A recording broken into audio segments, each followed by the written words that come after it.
Tinanggap ni Leonardo ang trabaho na inalok sa kanya ng opisyales. For the glory of Florence.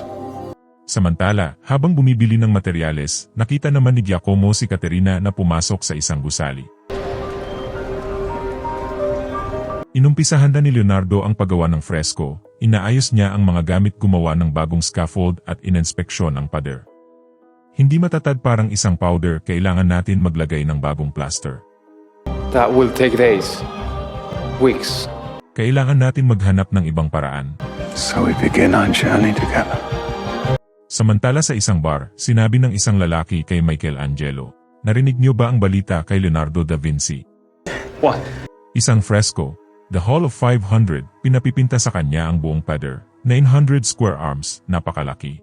Pinag-uusapan ito ng lahat, hindi niya matatapos ito." The fading remains of his reputation. Ang ibabaw ng pader ay parang powder, kailangan itong maayos. Are you mixing the paint with wax? Pipintahan mo talaga ang buong pader gamit yan. No, you are. Alright. Mamaya pinintahan na nila ang pader gamit ang pinta na may halong wax. There, you see? Doesn't bleed. Habang pinipintahan ni Giacomo ang pader, si Leonardo naman ay nag-umpisa ng magdisenyo ng obra niya.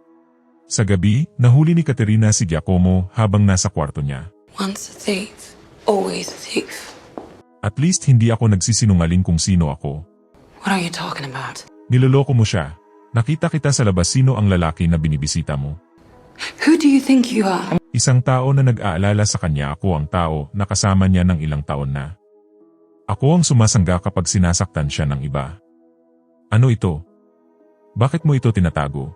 Give it to me. Which secret are you keeping, Give it to Katerina? Hindi ko hahayaan na lokohin mo siya. It's not what you think. You know nothing about me. Nangako ako na hindi ko siya sasaktan at ang lalaking iyon ay hindi ko kasintahan. Please, you'll only hurt Leonardo if you tell him.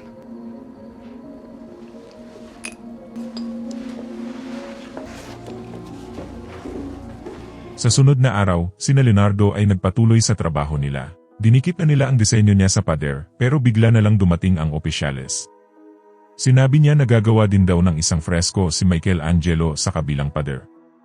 Si Leonardo ay tutol dito, pero sinabi ng opisyales na ito daw ay isang magandang kompetisyon para sa dalawang pinakamagaling na artist sa syudad.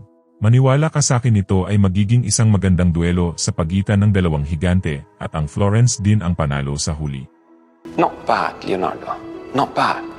Sunod, ang grupo ni na Michelangelo ay pumwesto na din sa kabilang pader para gawin ang obra nila. Habang si Leonardo naman ay hindi makafokus dahil sa ingay nila. Alam mo kung ano ang ipipinta nila? The Battle of Cassina, narinig kong pinag-uusapan nila ito. Now.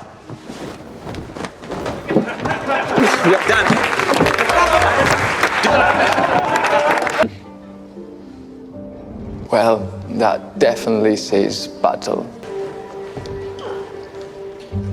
Sa gabi, inusisa ni Leonardo ang disenyo niya at may bigla na lang dumating na isang bisita, ang tatay niya. Everyone is talking, so I thought I'd come and see. So this is it, the famous fresco. Alam mo ba ang huling pinag-usapan natin? Pinalayas mo ako dahil sa pagkabigo ko. Hindi ako pumunta dito para makipag-away sa'yo. Why are you here? I just wanted to say you have an astonishing gift.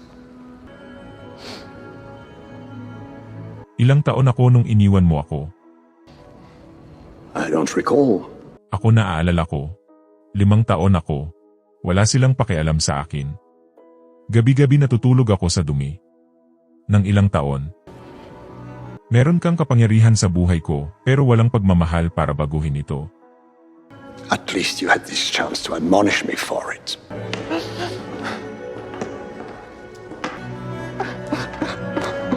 Sa bahay habang nag-iisa ay sinamahan siya ni Caterina. Sinabi ni Leonardo na binisita daw siya ng tatay niya, pero sinabi naman ni Caterina na naniniwala daw siya na mahal daw siya ng tatay niya. Dahil sa mga oras daw na nasa Imola siya, nakita niya daw ang tatay niya na pumasok sa opisina ng opisyales at tingin niya daw siya ang dahilan kung bakit nakaalis si Leonardo kay Cesare. Sa umaga, Maestro Leonardo. Kinausap siya ni San Severino at sinabi niyang si Ludovico daw ay nasa kulungan pa rin at gusto nilang ibalik siya sa trono. Baka pwede daw kausapin niya si Soderini na kausapin ang French para ibalik siya. You must forgive me, sir. I must get back to work. Pagbalik sa trabaho, nakita ni Leonardo na natunaw ang pininta nila sa pader. Didn't need more time. Is this another one of your bold experiments? What? Samantala sa bar, narinig ni Giacomo na pinagtatawanan ng mga tao ni Michelangelo si Leonardo. May nakakatawa ba? Look who it is. Leonardo's little friend. Narinig namin na ang reputasyon ng master mo ay pabagsak na. Baka gusto mong hanapan ka namin ng trabaho kay Michelangelo. Lumuhod ka muna, sanay ka naman.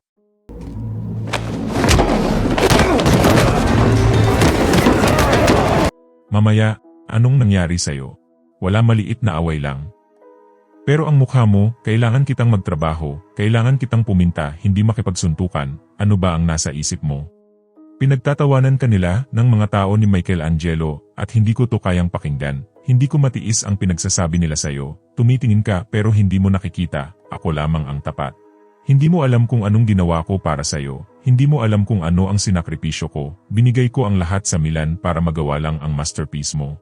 Akala mo isa kang magaling na master pero ikaw ay wala kung wala ako. So sorry. Don't touch me. Mamaya, bumalik na si Leonardo sa trabaho niya. Nakita niya din ang ginagawa ni na Michelangelo. Siya ay nagpatuloy magtrabaho mag-isa, pero mamaya siya ay tinawag ni Caterina na sumama sa kanya. What's the matter? Just come. Siya ay pumunta sa bahay ng tatay niya kung saan pinagbuksan siya ni I'm Guillermo. I'm your brother.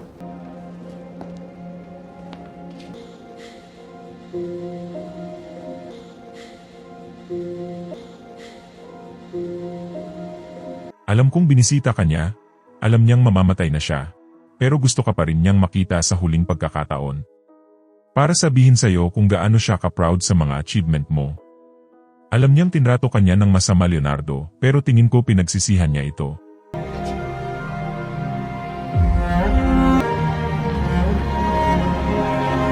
Pagkatapos, si Leonardo ay bumalik sa trabaho niya kung saan naabutan niya si Michelangelo. Is your father proud of you? What's the matter with you? Are you drunk, Leonardo? My father died today. I'm sorry. Hindi niya naiintindihan kung anong gusto ko, hindi niya naman talaga ako iniintindi sa totoo lang. Hindi ko talaga gusto ipinta tong fresko, ginawa ko lang ito sa maling rason, gusto kong lang ipaalam sa buong Florence na mas mahusay ako sa iyong artist. Sinabi naman ni Angelo na nakita kita noong maliit pa ako, kilala ng lahat ang pangalan mo, kilala ng lahat ang isang henyo sa studio ni Verrocchio. That was a long time ago. Alam mo, lumaki ako sa syudad na ito na iniidolo ka, gusto kong maging ikaw. Pero syempre alam ko hindi ko kayang makipagsabayan sa'yo kaya kailangan kong gumawa ng sarili kong estilo. Kailangan kong mangarap ng sarili kong pangarap. Masakit para sa akin ang marinig na ang isang taong iniidolo ko ay ayaw sa mga gawa ko. Kaya sinimulan ko ito lahat para lang inisin ka. Ano ang ginagawa mo, Leonardo? Kapag huminto ka ngayon, sasabihin ng mga tao na tumakbo ka sa isang laban. They can say what they want. Pagdating sa bahay, tinanong siya ni Giacomo na bakit andito ka, dapat nasa trabaho ka. Hindi ngayon, ngayong gabi alagaan kita.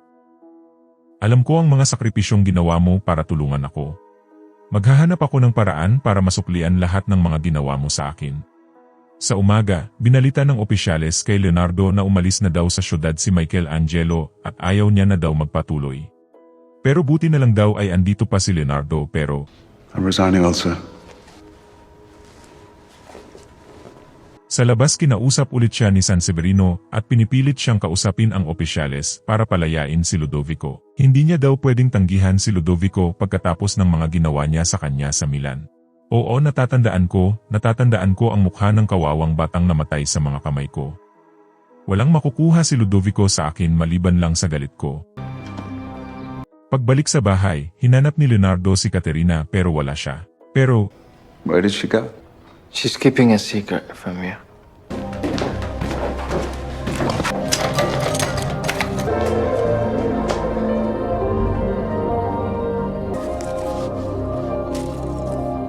Sa sunod na araw, sinundan ni Leonardo si Caterina. Nakita niya siyang pumunta sa bahay ni na Geneva at may niyakap na isang bata bago pumasok sa loob.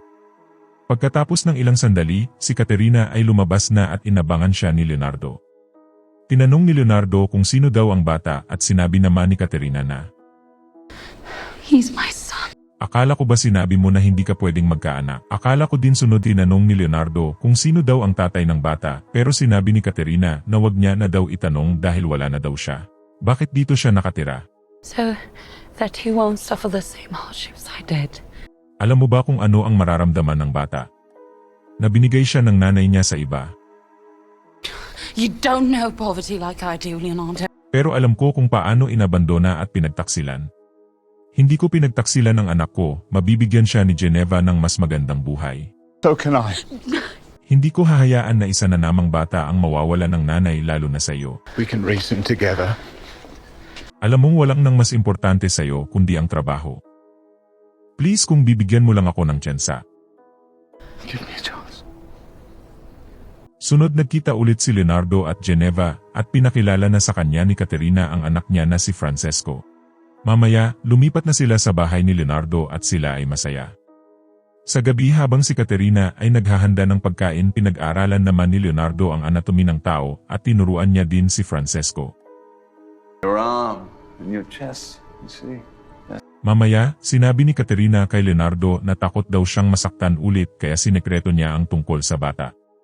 Sunod bigla na lang dumating si San Severino sa bahay nila at kinausap niya ulit si Leonardo. Sinabi niya na binigo daw siya ni Leonardo, inaasahan daw ni Ludovico ang tulong niya pero wala daw siyang ginagawa. Mamaya dumating si Caterina at nakita siya ni San Severino. Sinabi ni Caterina sa kanya na dapat nasa kulungan din daw siya tulad ng master niya sa pagpapatay kay Gian Galeazzo. Sunod si Francesco naman ang bumaba na kinagulat ni San Severino. Tinanong niya ang bata kung ilang taon na at sumagot naman ito ng 10. You surprised me, Leonardo. Sunod si San Severino ay umalis na at sinabi naman ni Caterina na kailangan daw agad nilang umalis ng anak niya. Tinanong Leonardo kung bakit at sinabi niya namang, "Sinabi ko sa iyo na ang tatay niya ay wala na, pero hindi ko sinabi kung sino siya." Ilang araw ang lumipas, pinuntahan ni San Severino si Ludovico sa kulungan at sinabi niyang hindi daw siya tutulungan ng Florence. Sinabi din niya na ayaw din daw tumulong ni Leonardo pero nadiskubre niya daw na kasama niya si Caterina at ang anak nila. The son. Tama, isang 10 taong gulang na lalaki. 10. Yes. There's no way Leonardo is that boy's father. Ibig sabihin siya ay nabuntis nang siya ay nasa Milan pa. Pwede siyang anak ni Bernardo o sakin. Isang tagapagmana na pwedeng gamitin ng mga French para kunin ang trono ko. Meron lamang isang paraan para hindi nila ito magawa. Sa sunod na araw, sina Leonardo ay umalis at pumunta sa Milan habang tago-tago ang bata. Tinanong ni Caterina kung ligtas ba daw talaga sila dito at sinabi naman ni Leonardo na oo. Si Ludovico daw ay nakakulong at hindi daw siya magtatangkang bumalik sa Milan hanggat sakop ito ng mga French. Pero kailangan pa din daw nilang mag-ingat at huwag hahayaang makita ang bata. Hindi niya daw hahayaang may mangyaring masama sa kanila. Mamaya, sinusuri ng mabuti ni Leonardo ang painting niya na hindi niya pa rin matapos habang ginagaya naman siya ni Francesco. Tinanong ng bata kung bakit hindi niya pa daw ito matapos at sinabi naman ni Leonardo na, I wish I knew. Mamaya pumunta sila ni Leonardo sa gubat at naglaro sila ng imbensyon ni Leonardo. That's it!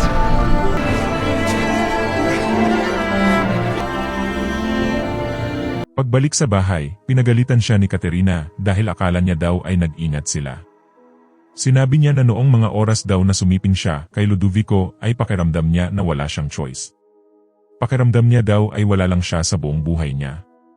Pero nung pinanganak daw ang anak niya ay binigyan siya nito ng saya na walang katulad. I don't want to lose him.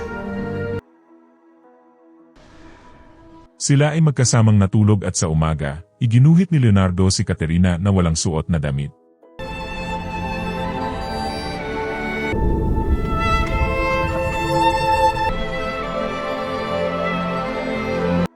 Sa gabi, kinuha ni Francesco ang isa sa mga larawan ni Caterina at itinago niya ito. Sunod may bigla na lang na dumating na mga sundalo at hinahanap nila si Leonardo habang tinago naman ni Caterina ang bata sa kwarto. Sinabi ng sundalo na nakatanggap daw sila ng report na may tinatago daw sina Leonardo na isang bata. Sinabi naman ni Leonardo na wala daw silang tinatago at hinayaan niya ang mga sundalo na maghanap sa loob ng bahay. Ginalugad ng mga sundalo ang buong bahay at sa huli wala silang nakita at umalis din habang sa labas nakita ni Leonardo na si Sanseverino pala ang may pakana ng lahat. Sunod na pag-isipan ni Leonardo na dalhin muna ang bata kay Father Luca sa kumbento para sa kaligtasan niya. Pinaligpit niya kay Giacomo ang mga gamit ng bata at sinabi naman sa kanya ni Caterina na ikaw ang nagsabi na dapat hindi tayo matakot, dapat hindi mo siya dinala sa labas nung isang araw, hindi ito mangyayari kung iniwan ko siya kay Geneva, hindi dapat ako nakinig sa'yo. Sa umaga dinala na ni Leonardo si Francesco kay Father Luca. I love you.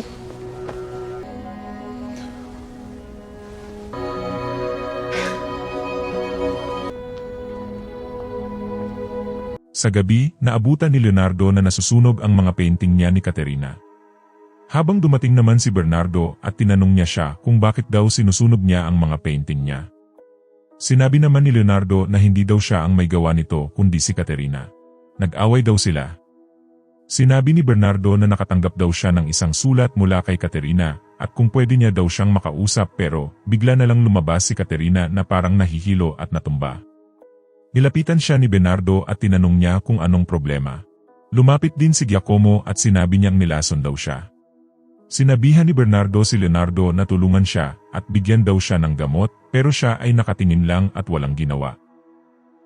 Why don't you help me? Agad namang umalis si Bernardo para humingi ng tulong.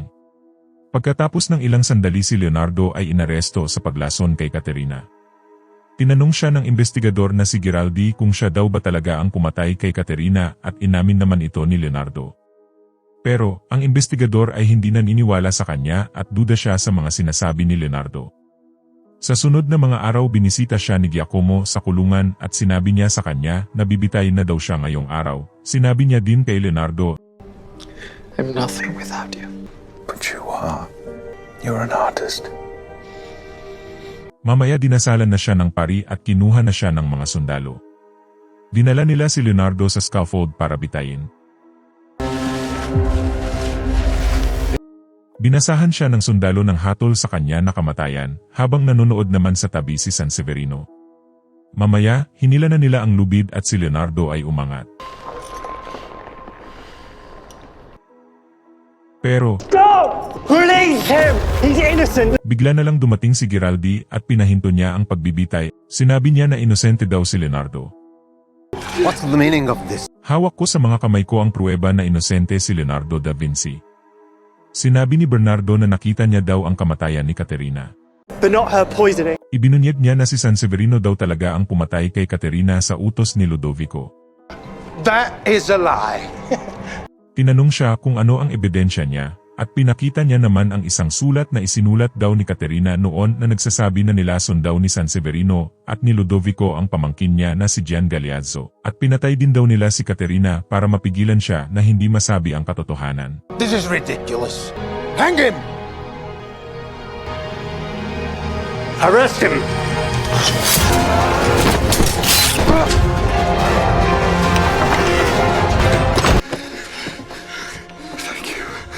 Mamaya, tinanong ni Leonardo kung saan niya daw nahanap ang sulat ni Caterina. Pero sinabi ni Giraldi na hindi niya daw nahanap at pinakita niya sa kanya ang papel na blanco.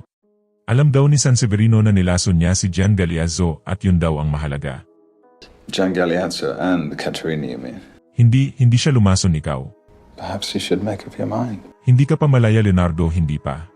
Sumakay sila sa karwahe at sinabi ni Leonardo na kung tingin mo pinatay ko si Caterina, bakit mo ako niligtas? I said that you poisoned her. I didn't say that you killed her.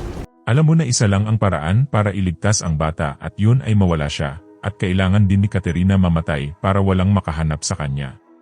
Pinadala mo ang bata kay Father Luca at sinunog mo din ang mga painting ni Caterina. Pinalabas mo lang na galit siya sa'yo at sinunog niya ang mga painting mo para maniwala kami na pinatay mo siya. Inubos mo din ang painting niya para walang makakilala sa kanya, kahit masakit ito sa'yo na sunugin ang mga obra mo at wasakin ang mga mahal mo. Ikaw rin ang sumulat kay Bernardo para pumunta siya sa bahay mo dahil kailangan mo ng isang witness. At nang umalis si Bernardo para humingi ng tulong, ay agad nyo namang ginamot si Caterina pareho sa gamot na ginamit mo dati kay Ludovico. Ang hindi ko lang maintindihan ay kung bakit nagpahuli ka pero siguro hindi mo ito sinasadya. Saan tayo pupunta? Sa katapusan ng kwento.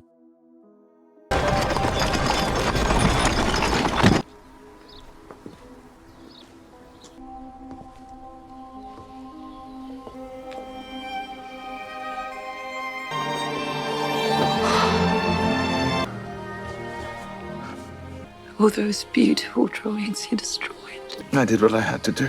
And no one will ever know how much you mean to me.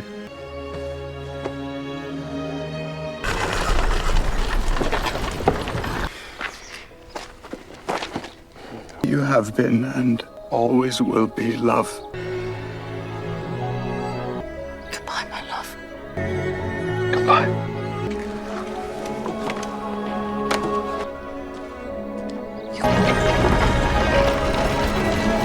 Hindi ko maintindihan kung bakit ginawa mo ito. Binago mo ang paningin ko sa mundo, Leonardo.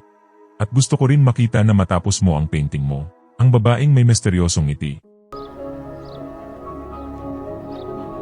Ang kapalaran ni Caterina di Cremona ay nananatiling nawawala sa kasaysayan. Isang litrato niya lamang ang nakasurvive. Si Ludovico Sforza ay nagtangkang tumakas pero nabigo. Siya ay nanatili sa kamay ng mga French hanggang sa kamatayan niya.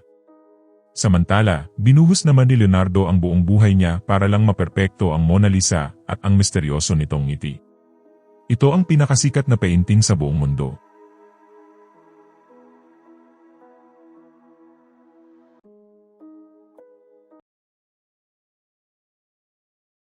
Maraming salamat sa panunood. Like and subscribe my channel for more videos.